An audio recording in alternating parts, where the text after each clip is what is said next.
कहानी की शुरुआत एक क्राइम सीन से होती है, जहां एक घर में पुलिस कुछ डेड बॉडीज का इन्वेस्टिगेशन कर रही होती है। इस इन्वेस्टिगेशन के दौरान पुलिस को एक यंग लड़की की बॉडी जमीन में दफन मिलती है। अब यहाँ पे नोटिस करने वाली बात ये थी, बाकी डेड बॉडीज जो पुलिस ने देखे थे उन पर गहरे चोट के निशान थे, लेकिन इस यंग लड़की के बॉडी पर एक भी चोट का निशान नहीं था। और उससे भी ज्यादा हैरान करने वाली बात ये थी कि वो उस घर की मेंबर भी नहीं थी। पुलिस को ना तो उस लड़की का नाम पता था, ना उसके बारे में और कुछ जानकारी थी, इसीलिए पुलिस उस लड़की का नाम जेन डो रख देते हैं। फिर पुलिस जेन डो की बॉडी को ऑटोप्सी यानी पोस्टमार्टम के लिए भेज देते हैं।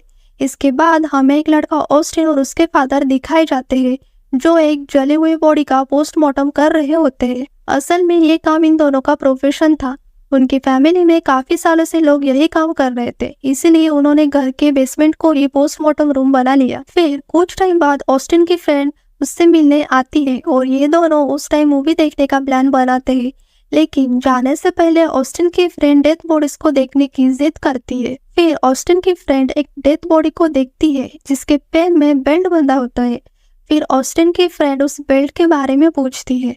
फिर ऑस्टिन के फादर उसे बताते हैं कि पहले के लोग ये समझ नहीं पाते थे कि ये मर गया है या कोमा में है, इसीलिए वो लोग डाउटफुल इंसान के पैर में ये वाली बैंड बांधा दिया करते थे, जिससे होगा ये कि वो इंसान थोड़ा सा भी मूव करेगा तो इस बेल्ट से पता चल जाएगा। अब ऑस्टिन और उसकी फ्रेंड जैसे ही वहां से जाने वाले होते हैं, तभी वहां पर पुलिस उस यंग लड़की की डेथ बॉडी लेकर आ जाती है। पुलिस ऑस्टिन के फादर को कहते हैं कि उन्हें इस लड़की की पोस्टमार्टम रिपोर्ट कैसे भी करके कल सुबह तक चाहिए। तभी ये सुनकर ऑस्टिन अपने फ्रेंड को कहता है कि अभी मैं तुम्हारे साथ नहीं जा सकता क्योंकि मुझे अपने फादर की हेल्प करनी है, तो हम रात के शो में मूवी देखने चले जाएंगे। अब ये बात समझाकर ऑस्टिन अपने फ्रेंड को वहां से भेज देता है। इसके बाद ऑस्टिन और उसके फादर पोस्टमार्टम के लिए रेडी होने लगते और अब वो जेन डो के पोस्टमार्टम करने वाले थे। ऑस्टिन और उसके फादर उसका पोस्टमार्टम करते हुए काफी हैरान नजर आ रहे थे, क्योंकि जेन डो के हाथों की कलाई और पाँव की हड्डी टूटी हुई थी। इसके बावजूद भी उसके डेथ बॉडी की हालत बिल्कुल ताज़ा थी और उसकी बॉडी पर एक भी चोट का निशान नहीं था। अब वो जेन डो की बॉडी की चीरफाड़ करते हैं। वो देखते हैं कि जेन डो के इंटरनल बॉडी पार्ट्स पूरी तरह से जले हुए थे।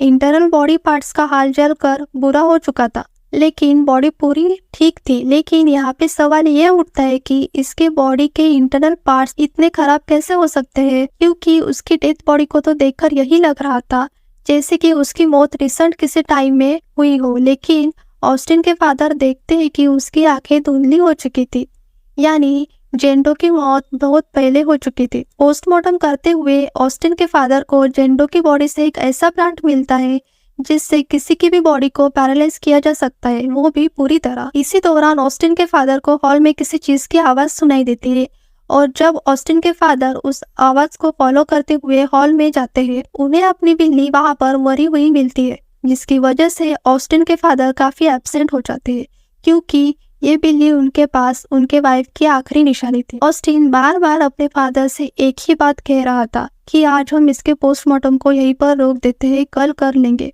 लेकिन ऑस्टिन के फादर उसकी कोई बात नहीं सुनते और पोस्टमार्टम करने लगते। आगे जेन डो के स्टमक में से उनको जेन डो का दांत मिलता है।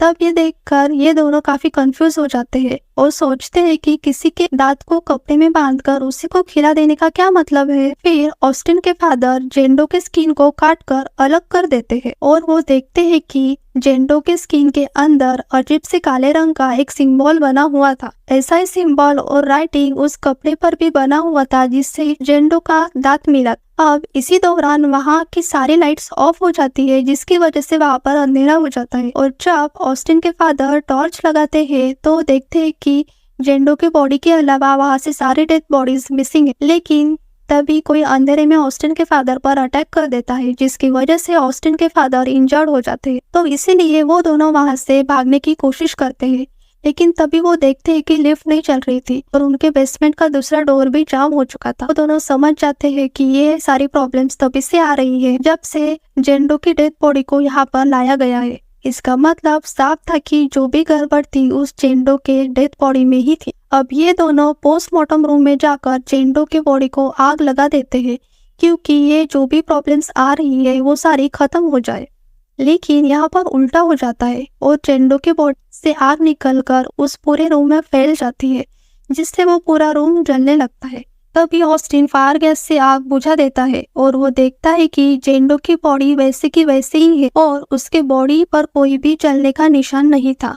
तब ये देखकर वो लोग और ज्यादा डर जाते हैं। इसी दौरान लिफ्ट की चलने की आवाज सुनाई देती है और वो दोनों जल्दी से लिफ्ट की तरफ भागते हैं, लेकिन लिफ्ट का दरवाजा पूरी तरह से अटक चुका था और वो बंद नहीं हो रहा था। लेकिन तभी उन्हें उस डेड बॉडी के पैर पर लगा बेल की आवाज सुनाई देती है। अब इस बेल की आवाज सुनकर ऑस्टिन के फादर काफी डर जाते हैं।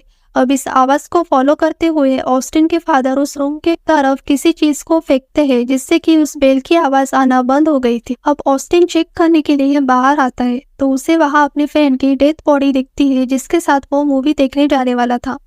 ऑस्टिन के फादर ने बेल को सुनकर जो चीज हॉल की तरफ फेंकी थी, वो चीज ऑस्टिन के फ्रेंड को लग गई थी और इसी वजह से उसकी मौत हो चुकी, क्योंकि उसे ऑस्टिन ने नाइट की मूवी शो को कहा था, इसीलिए वो ऑस्टिन के घर आई थी। ऑस्टिन अपने फ्रेंड की डेथ बॉडी को देखकर काफी ज्यादा एब्सेंट हो जाता है और बहुत रोता है, लेकिन ऑस्टिन के फादर किसी तरह उसको संभालते हैं। फिर वो दोनों वापस पोस्टमार्टम रूम में आ जाते हैं ताकि वो जेंडो के बारे में और कुछ ज्यादा जान। ऑस्टिन के फादर जेंडो के ब्रेन को चेक करते हैं, जिससे उन्हें पता चलता है कि जेंडो के ब्रेन सेल्स अभी तक एक्टिव है। अब इसके बाद ऑस्टिन के फादर जेंडो के पेट से निकले उस कपड़े की जांच करते हैं, जिसमें रोमन लैंग्वेज में कुछ लिखा हुआ था और कुछ जांच करने पर उन्हें पता चलता है कि उस कपड़े पर 2027, 1693 और 17th सेंचुरी के बारे में लिखा हुआ था। तब ऑस्टिन के फादर इस सब के रेफरेंस से ये पता लगाते हैं कि 17th सेंचुरी में लड़कियों को ब्लेम किया जाता था कि वो विच यानी चुड़ैल, और उनको अजीब तरीके से टॉर्चर किया जाता था। और इस प्रोसेस में जितनी भी लड़कियां मरी गई थी उनमें से कोई भी विच नहीं थी, वो सारी मासूम और बेकसूर थी। और ये देखकर ऑस्टिन के फादर समझ जाते हैं कि जेंडो की मौत रिसेंटली नहीं हुई बल्कि 17th सेंचुरी में हुई थी, और तब से लेकर अब तक इसके ब्रेन सेल्स एक्टिव है और इसकी वजह से उसकी डेथ बॉडी अभी तक ऐसी है। इसके अलावा ऑस्टिन के फादर का ये भी मानना था कि जो कुछ भी जेंडो के साथ हुआ होगा वो सब हमारे साथ भी करना चाहती है, क्योंकि वो हमें भी इस दर्द का एहसास करवाना चाहती है और हमें जो उसका पोस्टमार्टम किया तो वो उस पेन को भी महसूस कर पा रही है, और यही वजह है कि जेंडो उनसे अपना बदला ले रही है। अब ये सारी बात समझ जाने के बाद ऑस्टिन के फादर जेंडो के बॉडी के पास जाकर कहते हैं कि प्लीज तुम हमें माफ कर दो और तुम अपना बदला मुझसे ले लो और मेरे बेटे को यहाँ से जाने दो। अब ऐसा कहते ही ऑस्टिन के फादर की कलाई और पैर की हड्डियां टूटने लगती है, एकदम वैसे ही जैसे जेंडो के थे।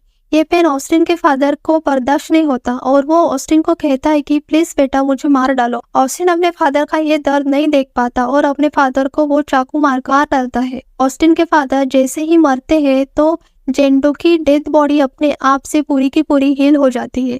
इसके बाद ऑस्टिन वहां से बाहर जाने का रास्ता ढूंढने लगता है और ढूंढते ढूंढते वो जहाँ डेथ बॉडीज रखी हुई थी वहां आ जाता है, और उसके टर्न करते ही ऑस्टिन को अपने फादर की डेथ बॉडी दिखती है, जिससे देखकर ऑस्टिन काफी घबरा जाता है और डर कर नीचे गिर जाता है, जिसकी वजह से ऑस्टिन की मौत हो जाती है।